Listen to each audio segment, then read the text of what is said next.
Subscribe करें और bell दबाएं ताकि कोई खबर रह न जाए।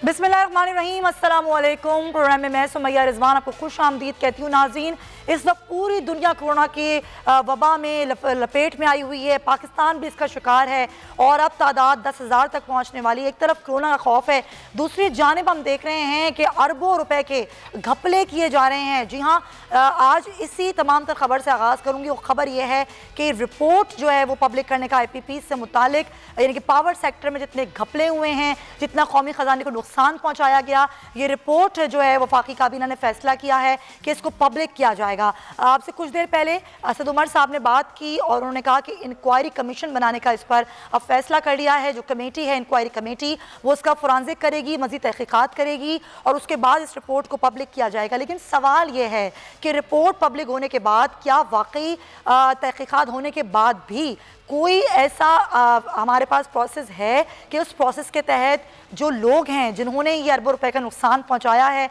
उनको सज़ा दी जाएगी।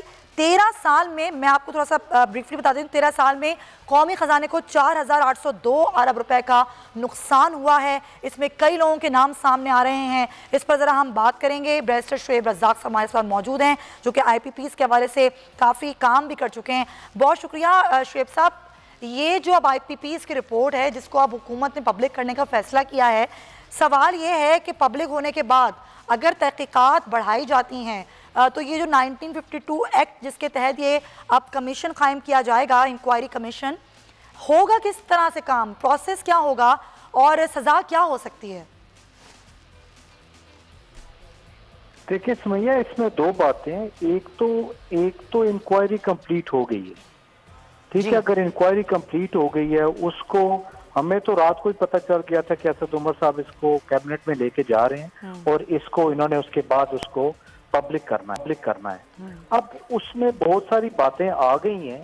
अब जो आप देखें ना, इंक्वायरी कमीशन अगर एक बात कह रहा है कि जनाब कुछ लोगों ने इसमें क्रिमिनल एक्ट किया है, तो क्रिमिनल एक्ट अगर आपने किया है और आइडेंटिफाई हो गया है तो फिर आप FIA के हवाले करें उसको, ठीक है। क्योंकि इसके अंदर पॉसिबल नहीं हो सकता कि गवर्नमेंट इन्वॉल्व ना हो, इसके अंदर पॉसिबल नहीं हो सकता कि रेगुलेटर इन्वॉल्व ना हो और जितने भी स्टेक होल्डर्स हैं वो सुमैया इसमें इन्वॉल्व ना हो जी। अब हो ये रहा है कि सारी चीजें IPPs की जितनी भी अंडरस्टैंडिंग थी वो पब्लिक इंस्टीट्यूशंस के साथ थी, CPPA के साथ थी, साथ साथ उनकी नेपरा के साथ थी और डिस्ट्रीब्यूशन कंपनीज के साथ थी।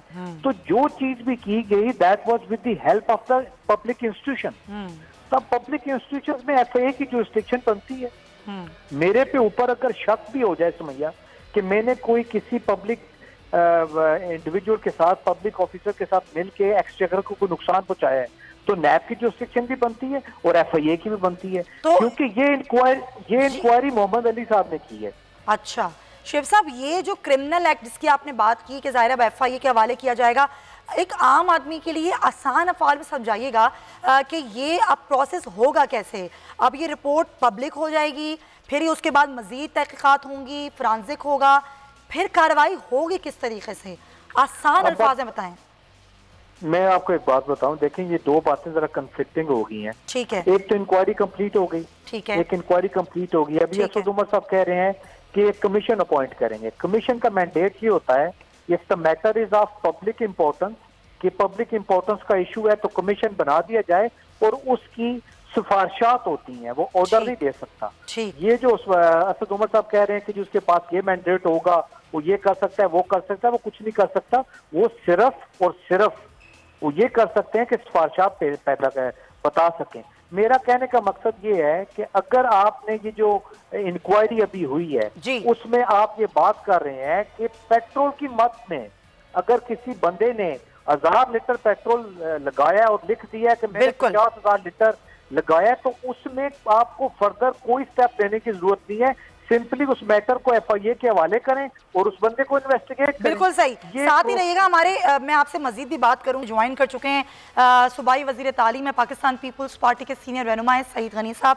सईद गनी साहब, बहुत शुक्रिया आपके कीमती वक्त का। वैसे तो ज़ाहिर हम सिंध पर बात करेंगे, कोरोना की सूरत हाल बात करेंगे, लेकिन ये मामला, ये खबर आ गई है, इस पर एज ए अपोजिशन आपका क्या मौक़िफ़ है? ये इतना अरबों रुपए का नुकसान कौमी ख़जाने को 13 साल में पहुँचाया गया है।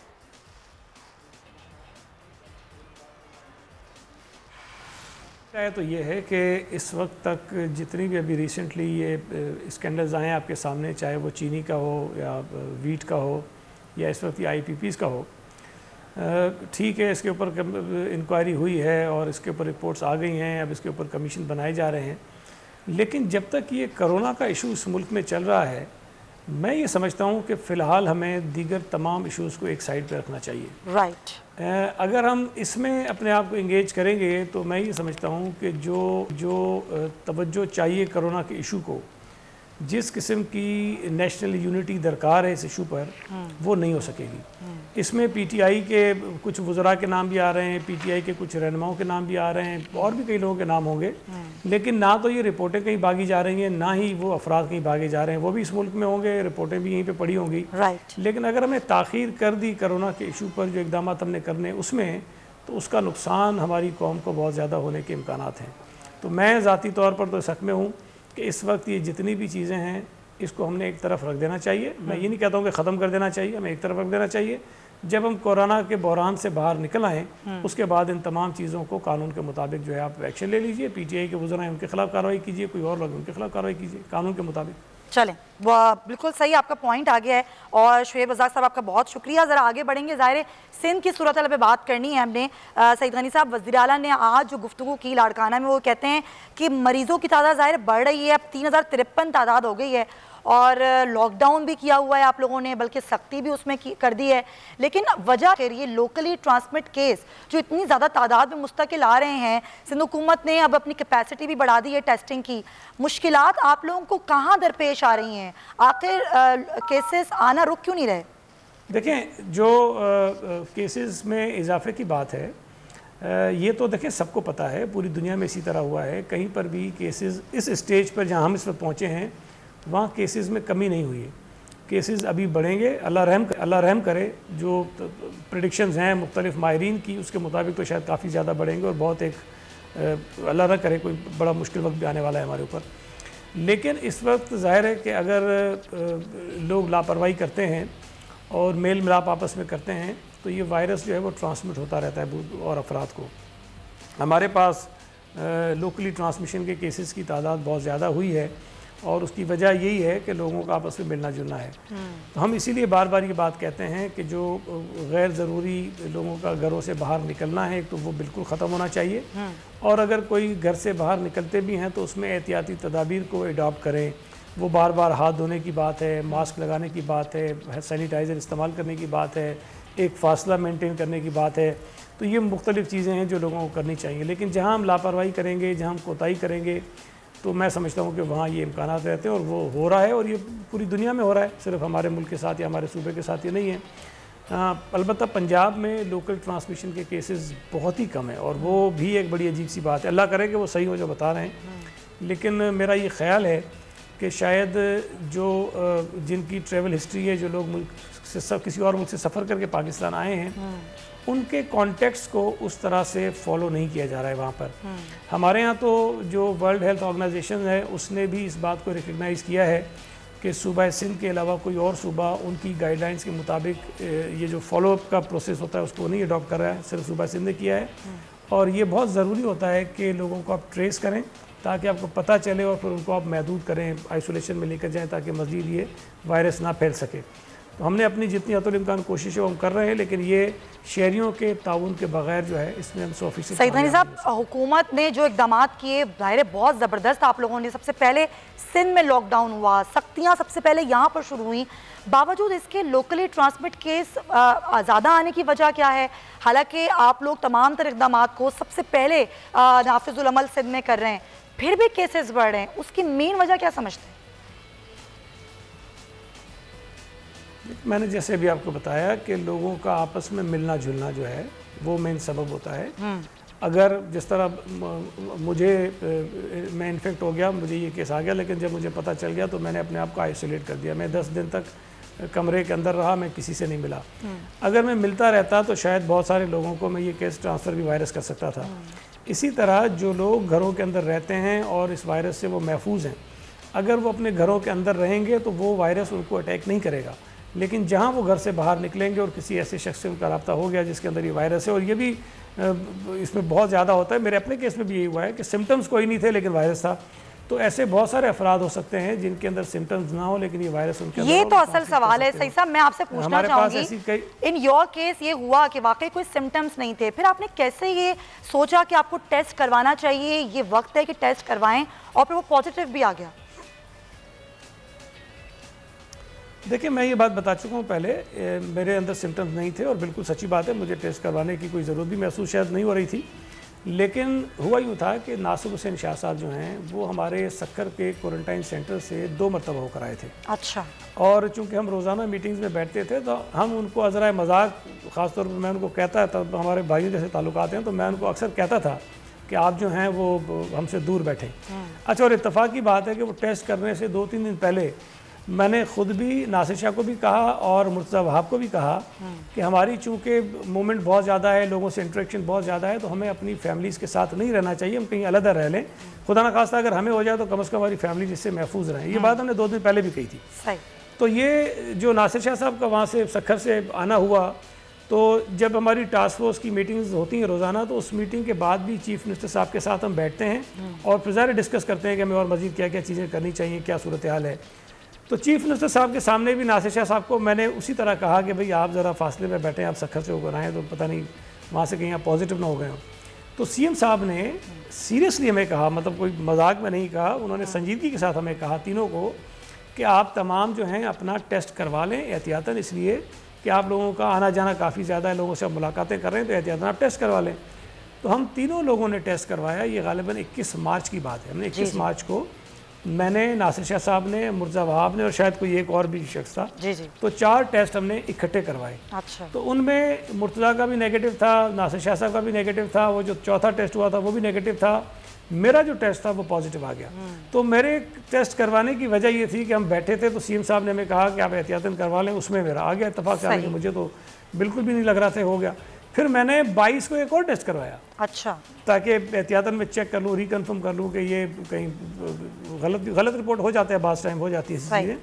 तो जो मेरा सेकंड टेस्ट था उसमें भी मैंने भी करवाया, मेरी वाइफ ने भी करवाया, तो मेरी वाइफ का नेगेटिव था, मेरा अपना पॉजिटिव आ गया था। तो फिर उसके बाद मैंने बाकी फैमिली के मेम्बर्स थे उनका भी करवाया।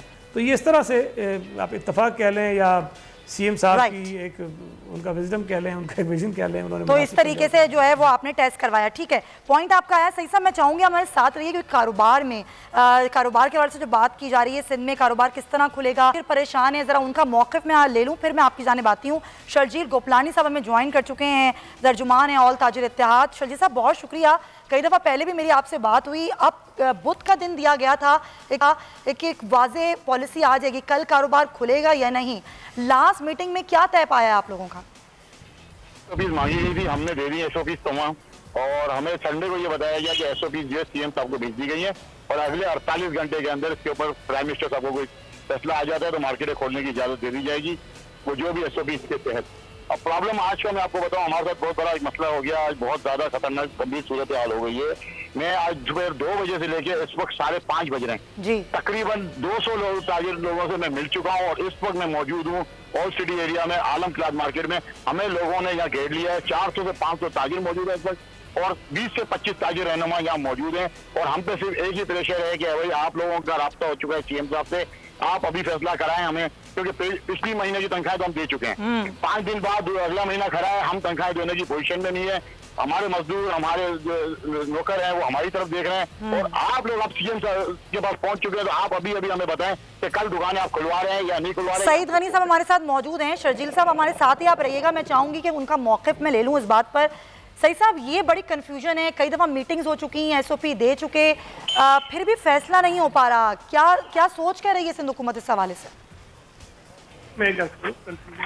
देखिए, मैं एक अर्ज़ करूँ, कन्फ्यूजन कोई भी नहीं है। और जब मुलाकात हुई थी तमाम ताजिर तंजीमों के जो नुमाइंदे थे उनकी, पहले मैंने और मुर्तज़ा वहाब ने एक मीटिंग की थी जी। उसके बाद चीफ़ मिनिस्टर साहब ने मीटिंग की थी जी। और उस मीटिंग में चीफ़ मिनिस्टर साहब ने एक कमेटी बनाई 4 वज़रा पर मुश्तमिल, और हमें कहा कि 24 घंटे में आप हमें अपने प्रपोजल्स दीजिए। और हमने विदिन 24 आवर्स मीटिंग्स करके वो संडे के दिन प्रपोजल सीएम साहब को दे दिए, और उन्होंने ये कहा कि मैं ये फेडरल गवर्नमेंट को भेज दूँगा, और उसके बाद उनके मशावरत के साथ हम चाहेंगे कि पूरे मुल्क में एक ही पॉलिसी के तहत जो भी कारोबार खुलना है वो खुल जाए। अच्छा, इसमें ये जो बात मैं आपसे कह रहा हूँ, ये पहली मीटिंग में भी, दूसरी मीटिंग में भी और तीसरी मीटिंग में भी हमने वाज़ेह तौर पर उनको बताया था कि ऐसा नहीं होगा कि आप हमसे मिलकर जाएंगे और कारोबार खुल जाएगा। हम ये जो हमारी एक टास्क फोर्स की मीटिंग्स होती हैं, हम उससे भी डिस्कस करते हैं और फिर वहाँ से हम फेडरल गवर्नमेंट को ये भेज देते हैं। मेरी कल चीफ मिनिस्टर साहब से बात नहीं हो सकी थी, आज वो कराची में है नहीं, लेकिन मुझे यकीन है, मतलब 99% आई एम श्योर कि सीएम साहब ने ये तमाम तजावीज़ फेडरल गवर्नमेंट को भेज दी होगी। और आज एक सुबह मीटिंग भी हुई है, वो जो रोज़ाना सुबह होती है, जो कमांड सेंटर बनाया हुआ है उसमें, तो मुझे पता नहीं है, लेकिन हो सकता है पॉसिबिलिटी इस बात की है कि शायद उन्होंने उसमें ये डिस्कस भी किया हो और कोई इस पर बात हुई भी हो। तो हमने ये कतई नहीं कहा था कि मीटिंग हो जाएगी तो फ़ौरन खुल जाएंगी और हमसे मिलोगे तो फ़ौरन खुल जाएगा। ये देखिए, जो सूरत हाल है उसका थोड़ा सा इदराक भी रखना चाहिए। हालात इतने नॉर्मल नहीं हैं कि हम जिस तरह चाहें अपनी मर्जी से सारी चीज़ें कर लें। हमें बहुत सारे, अगर इजाज़त देनी भी है तो उसके अंदर बहुत सारे SOPs रखने पड़ेंगे जिसको फॉलो करना पड़ेगा हम सबको। बिल्कुल सही, वो SOP क्या होंगे इस पर भी बात करूंगी, किस तरीके से इंप्लीमेंट करवाएंगे ताजिर, उस पर ही बात करूंगी। इस वक्त जफ़र अब्बास साहब JD से हमें ज्वाइन कर रहे हैं। जफ़र, बहुत शुक्रिया। अब सूरत हाल बड़ी गंभीर है, केसेस बढ़ रहे हैं, 10,000 तक तादाद पहुँचने वाली है, लोग परेशानी का शिकार हैं, कारोबार अभी नहीं खोल सकते। सईद गनी साहब की आप बात सुन रहे होंगे, लोगों को राशन आप लोग पहुंचा रहे हैं, फलाही इदारे पहुंचा रहे हैं, हुकूमत भी कुछ ना कुछ काम कर रही है। क्या मौक़िफ़ क्या है आपका, क्या देख रहे हैं अभी आप सूरत हाल? मौक़िफ़ यही है कि इस वक्त जो सूरत हाल है, हम तो इस वक्त कोटरी, हैदराबाद, सरगोदा तक पहुँच गए। हमें दालें नहीं मिलनी हैं, हम वहाँ से पूरे सौदे कर रहे हैं, कई लाख किलो दाल के, और वो यहाँ कराची ला रहे हैं, उतार रहे हैं, उसके पैकेट बना रहे हैं। अभी हम 35 हज़ार बोरा एक दिन निकालने पर आ चुके हैं। जितना भी आटा हमें मिल जाए, अगर हमें आटा 1,000 बोरा मिलता है तो 1,000 पैकेट निकाल लें। अगर 40,000 बोरा आटा मिल जाता है 10 किलो वाला, 40,000 पैकेट निकाल लें। 700 गाड़ियाँ 24 घंटे के अंदर भर के मुख्तलिफ इलाकों में भेजी जा रही हैं ताकि पैनिक की सूरत हाल बिल्कुल ना बन सके। और जब हर इलाके में 8-10 गाड़ियाँ आएंगी, मुख्तलिफ मसाजिद, मंदिर, गिरजाघरों के बाहर राशन तकसीम करेंगी, तो लोगों को ये खबर मिल जाती है मोहल्ले में कि भाई रोजाना की बुनियाद पर गाड़ियाँ आ रही हैं। अच्छा, हम तो सीधे क्योंकि देखें, हम अगर मैं क्या कोई भी अगर ये बोले हम डोर टू डोर 40-45 हज़ार दरवाजों में पहुंच रहे हैं तो वो झूठ होगा।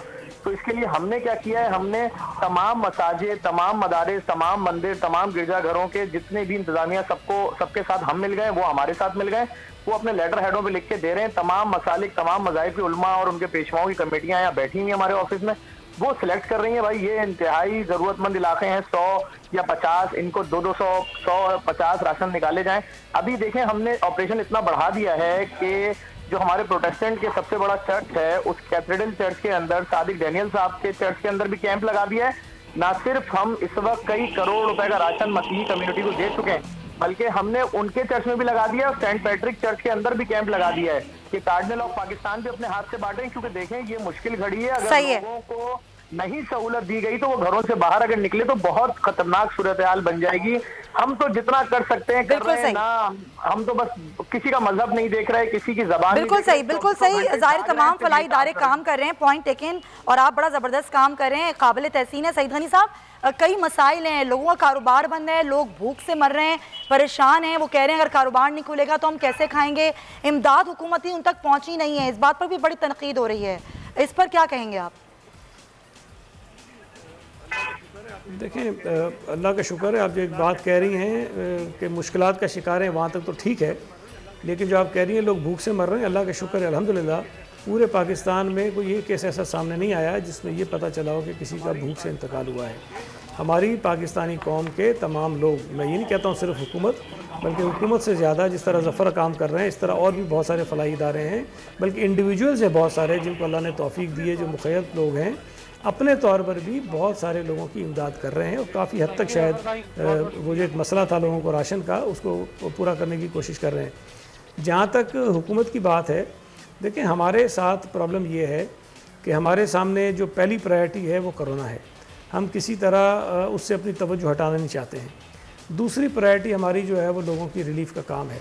हमने ज़फ़र अब्बास हमारे साथ कई मीटिंग्स में रहे, हमने कोशिश की कि हम बहुत अच्छा एक निज़ाम बना लें, और मैं ये आपको दावे से कह सकता हूँ कि तमाम सूबों के मुकाबले में सूबा सिंध में एक अच्छा हमने निज़ाम बनाया जिसके अंदर एक कोऑर्डिनेशन भी है फलाई तंजीमों के दरमियान भी और हुकूमत के दरमियान भी। ठीक। और हमने काफ़ी बेहतर तरीके से कमेटीज़ बनाकर और लोगों को राशन देने की कोशिश की, और इस वक्त तक ज़फ़र अब्बास जो काम कर रहा है वो तादाद अलग है और बहुत बड़ी तादाद में किया है।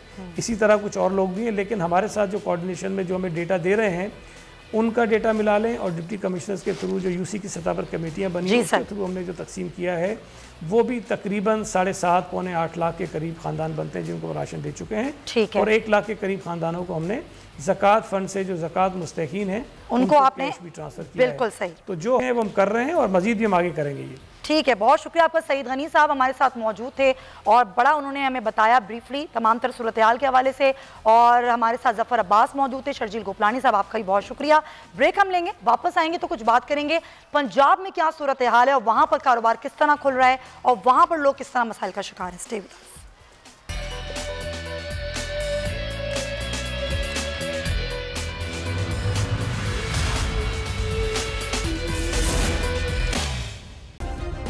सब्सक्राइब करें और बेल दबाएं ताकि कोई खबर रह न जाए।